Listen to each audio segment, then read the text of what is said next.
My name's Faith. I'm 16, and it was always just me and my mom. I don't know much about my dad. Actually, I've never met him. All I know is that my mom really loved him. When she told him she was pregnant with me, he confessed that he was married and then abandoned us both. Mom moved to the suburbs and brought me up alone. I love to dance, but Mom couldn't afford dance lessons, so I taught myself by watching online videos. Mom loved watching me dance. Seeing her look so proud made me feel proud too. Then, something awful happened. When I got to high school, my mom got in a car accident, and she passed away. So I went to live with my mom's sister, Aunt Clarabelle. Then I started my new school. Everything was new and strange. In class, my teacher told me to sit next to this pretty girl called Anita. I smiled at her, but she just laughed and made fun of my backpack. For the rest of the day, Anita made snide comments toward me, and all her friends looked over at me and laughed. I felt so alone.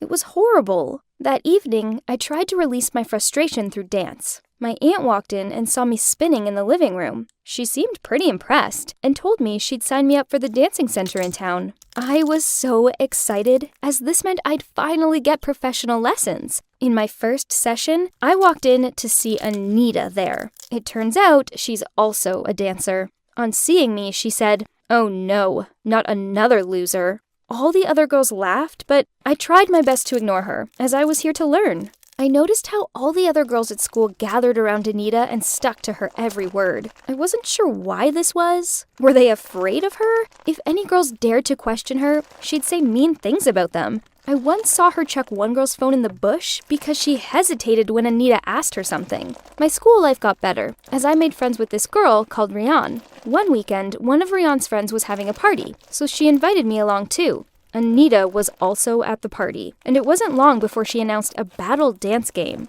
Everyone just stepped back to two sides and revealed an empty place in the center, and then the music played. Anita began to dance first, and when it was the other side's turn, everyone looked at each other, and suddenly, Rian pushed me into that space. At first, I stood there confused, but after being cheered by everyone on my side, I danced. Everyone applauded, and Anita stormed off in a huff. After that, kids I didn't know started talking to me. I didn't feel like such a loser anymore, and it was all thanks to Rian and my love of dance. I guess Anita saw it as me stealing her limelight, and she didn't like it one bit. So she started playing mean tricks on me. One day, during a basketball lesson, Anita and some of her friends threw a ball towards me while I was walking out from the toilet. Fortunately, Cameron, this really cute guy, leaped up and caught the ball. Then he asked me if I was all right. I looked over at Anita. She was so mad. I figured that she probably had a crush on Cameron, as most girls do.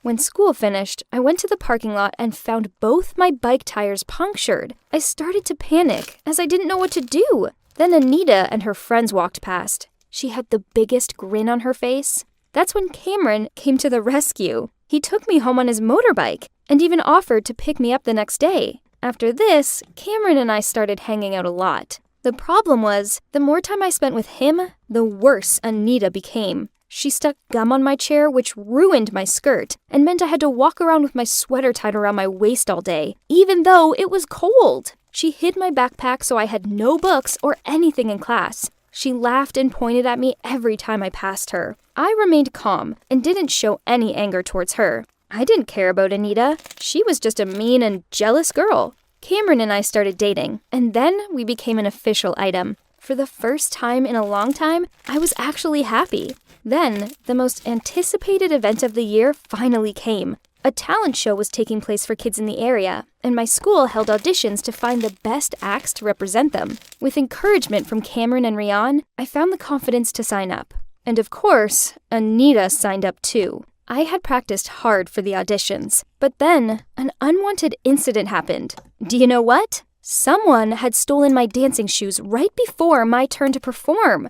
That day, when I was warming up in the dressing room behind the stage, Cameron called, saying he was outside with a drink for me. "You're so sweet," I said to Cameron. Then I noticed that Anita was smirking at me from the next chair. I just ignored her and ran to get my drink. But as soon as I returned, I couldn't find my dancing shoes anywhere. Panicking, I frantically searched for them, but nope, they'd gone. Then the judges called my name. Shoes or no shoes, my performance had to happen. So I went out there barefoot and began to dance. A few minutes into it, one of the judges stopped the music. I thought they were going to tell me I wasn't good enough. But no, instead, they asked Anita to lend me her dancing shoes. Needless to say, Anita looked very annoyed. After the dance, I returned Anita's shoes to her and said thanks, but she growled at me, then stormed off. I bet that she was the one who stole my shoes. Although I lost my dancing shoes, I got the talent competition place. Needless to say, Anita was super mad. For the whole week, she was constantly shouting at people. I kind of felt bad for her close friends. Anyway, it was none of my business. I didn't have time to think of her.